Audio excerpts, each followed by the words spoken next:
Alors bonjour à tous et bienvenue dans ce nouvel audio. Donc aujourd'hui je voudrais parler d'un fait qui m'est personnel mais qui se retrouve chez beaucoup de surdoués. C'est le fait d'être atteint quand on voit quelqu'un se moquer des autres et faire mal à quelqu'un volontairement et semble-t-il gratuitement. Pourquoi je dis semble-t-il ? Parce qu'on ne sait pas toujours savoir exactement quels sont les enjeux. Peut-être que la personne qui fait mal à l'autre a été elle aussi blessée régulièrement et que ça peut être en réaction. Toujours est-il que généralement, quand une personne se moque d'une autre personne, c'est plutôt gratuit, c'est rarement par vengeance. Et quand un surdoué voit ça, généralement ça lui rappelle son propre chemin, son propre parcours et aussi malheureusement des mauvaises expériences. Donc généralement, la plupart des surdoués vont justement être choqués par la situation, en tout cas être très interpellés, et ça peut les poursuivre plusieurs jours. Ça peut être vraiment au point d'en pleurer, d'en souffrir, d'en avoir des cauchemars, des choses comme ça. Donc, on le sait, le surdoué est très sensible, généralement c'est un hypersensible qui va d'ailleurs vivre intensément l'émotionnel et tout ce qui arrive dans l'environnement est beaucoup plus capté par ses sens. Donc, autrement dit, il a beaucoup moins de chances de ne pas s'apercevoir qu'il se passe quelque chose à côté de lui. C'est ça que ça signifie. Ça veut dire que la plupart des autres personnes vont être plutôt focalisées sur toute une série d'autres choses et ne vont pas nécessairement détecter la même chose que le surdoué parce que le surdoué, lui, il détecte plus. Si vous voulez, il a son attention à plus de choses, ce qui pourrait faire croire qu'en fait, il est souvent distrait. En fait, c'est pas qu'il est distrait, c'est qu'il est attentif à plein de choses dans son environnement. Donc ça, c'est important d'en parler parce que souvent, beaucoup de professeurs ne comprennent pas cette nuance-là et vont dire d'un enfant qu'il est distrait continuellement, qu'il ne sait pas se concentrer, voire qu'il a des troubles d'attention, alors qu'en fait non, l'enfant il est attentif à tout ce qui est affectif dans son environnement. Ça veut dire qu'un enfant qui se trouve dans un environnement où affectivement il se passe beaucoup de choses, par exemple beaucoup de moqueries, ça va le déstabiliser, en tout cas ça va l'interpeller, ça va lui prendre une énergie et donc une partie de son attention.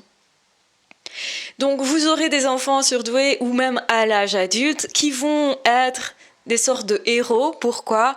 Parce que ce sont des personnes qui ne supportent pas l'injustice, en tout cas perçue. Je rappelle que c'est une injustice perçue parce que parfois on ne sait pas exactement ce dont il est question, donc on n'a pas nécessairement non plus toutes les infos dans un conflit, mais du coup la personne va défendre la personne qui semble le plus maltraitée, le plus malmenée dans la situation. Donc on a souvent des justiciers parmi les surdoués. Des défenseurs en tout cas.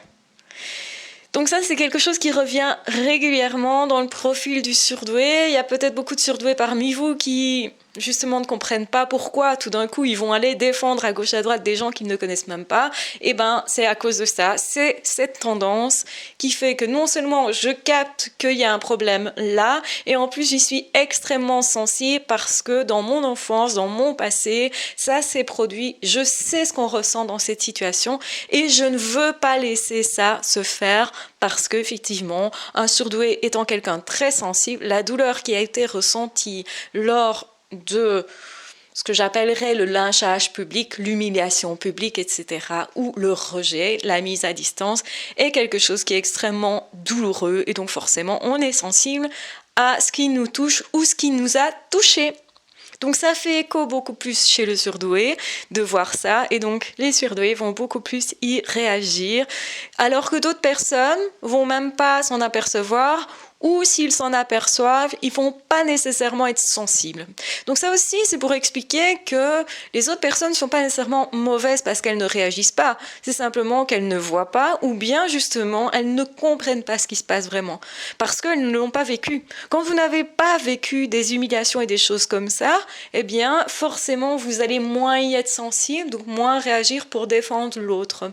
Donc ça fait partie généralement du vécu psychologique du surdoué et de comment il va réagir du coup face à une situation donnée qui est celle-là.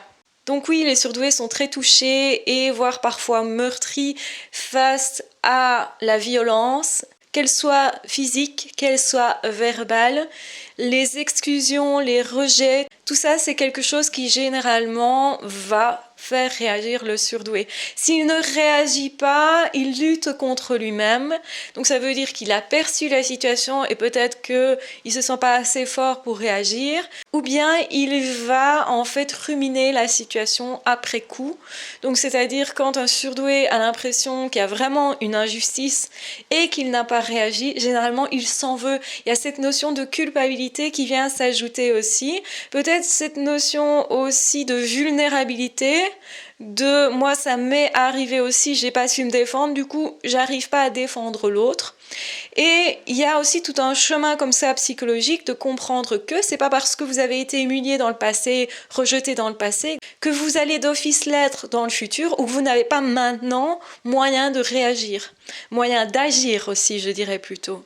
C'est-à-dire qu'au fur et à mesure des années, ce qu'on a vécu enfant, effectivement, nous impacte encore adulte, mais on peut changer la manière que l'on a de gérer cette situation-là. Donc ça veut dire qu'actuellement, en tant qu'adulte, il y a peut-être des situations dans lesquelles vous ne vous êtes pas défendu assez parce qu'enfant, justement, vous ne vous êtes pas défendu assez. Donc ça va faire écho à ça. Posez-vous la question, est-ce qu'actuellement je réagis de la même façon? Est-ce que j'ai essayé d'autres choses, parfois avec succès, parfois avec un succès, mais essayer, c'est déjà bien. Donc apprendre à se gratifier, c'est important.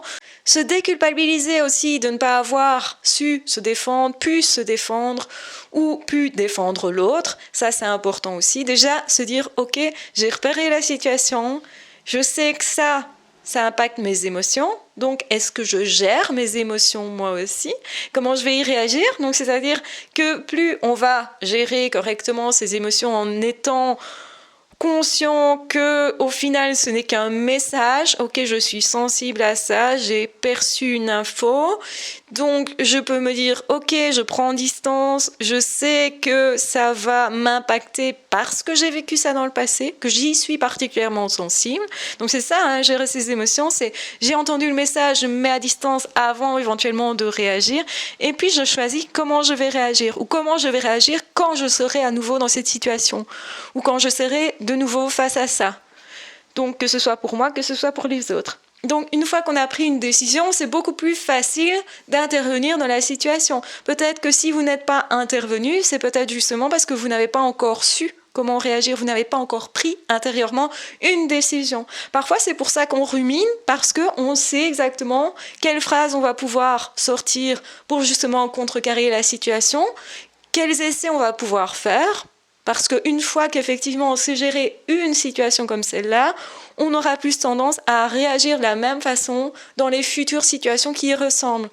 Donc c'est tout un apprentissage au niveau du comportement et c'est ça qu'il faut bien comprendre, c'est qu'on apprend les choses. Et c'est que c'est pas nécessaire de se dire qu'on est nul parce qu'on n'est pas parvenu à se défendre une fois ou une deuxième fois éventuelle. Donc on va apprendre. Si par exemple vous êtes dans une situation où tous les jours vous avez par exemple au boulot ou dans votre voisinage ou dans votre famille quelqu'un qui vraiment essaye de vous rabaisser, vous humilier, au début vous allez mal vous défendre, peut-être juste être dans la réaction émotionnelle, donc c'est-à-dire faire des cauchemars, pleurer, etc., vous sentir impuissant, et peut-être avec le temps, il va arriver autre chose, c'est-à-dire que vous allez trouver des stratégies pour fonctionner autrement. Donc profitez de ces personnes-là qui vous ennuient pour utiliser de nouvelles stratégies, pour tester des choses. Vous allez voir les choses bien différemment si vous vous dites « Ok, là, par exemple, au boulot, j'ai vraiment quelqu'un qui m'ennuie.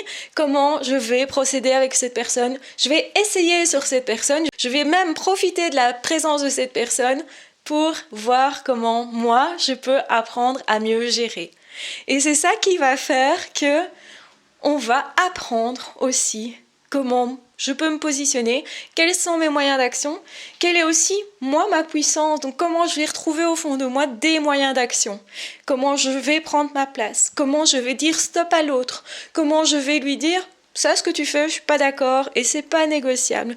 Tu fais comme tu veux dans telle ou telle situation tant que je ne te vois pas. Mais si moi je suis là, je suis spectateur de ce que tu fais à une autre personne, je me donne le droit d'intervenir dans la mesure où tu fais ça devant moi. Parce qu'évidemment, beaucoup de personnes qui humilient une autre personne, ils vont s'attendre à ce que vous ne réagissiez pas, à ce que vous n'interveniez pas, et ils vont même vous donner des arguments comme quoi ça ne vous concerne pas, comme quoi vous ne devriez pas bouger, intervenir. Sauf que ne pas bouger, ne pas intervenir pourrait justement vous faire mal, réactiver des traumatismes et surtout vous donner une mauvaise image de vous. Donc si vous ressentez le besoin de faire quelque chose, faites quelque chose. Pour vous respecter, vous. Prenez toujours aussi cette audace de vous dire, est-ce que si moi j'agis comme ceci ou comme ça, c'est bon ou pas pour moi? En tant que surdoué, la plupart des zèbres ont appris à penser aux autres et peu à eux-mêmes. Donc n'oubliez pas de vous poser cette question, est-ce que c'est bon pour moi? Est-ce que je me respecte moi-même quand il se passe ça et ça et ça et que je ne fais rien ou que je me laisse faire moi, c'est pareil. Donc voilà, je vous embrasse bien fort, je vous aime très fort, prenez bien soin de vous et sachez que vous êtes normaux si vous ressentez effectivement des colères, de l'agacement, de la peur peut-être ou de la tristesse face à quelqu'un qui ferait du tort à vous-même ou à quelqu'un d'autre. Je vous embrasse bien fort, je vous aime très fort, écoutez votre émotion et regardez qu'est-ce que je fais de ça. Je choisis, moi, de réagir comme ça, ou mieux, d'agir comme ça ou ça. Voilà, prenez bien soin de vous et de toute façon on se retrouve très vite dans d'autres audios ou dans d'autres vidéos si vous voulez aller plus loin. J'ai une formation pour les zèbres justement, je vous mets en barre d'infos le lien vers cette formation. Si vous voulez vraiment évoluer à ce niveau-là, dans tous les domaines de votre vie, regardez un petit peu comment vous pouvez justement vous propulser pour être beaucoup mieux dans votre vie tout simplement. Donc de toute façon on se retrouve très vite dans d'autres audios ou dans d'autres vidéos. Ah ciao, bye bye!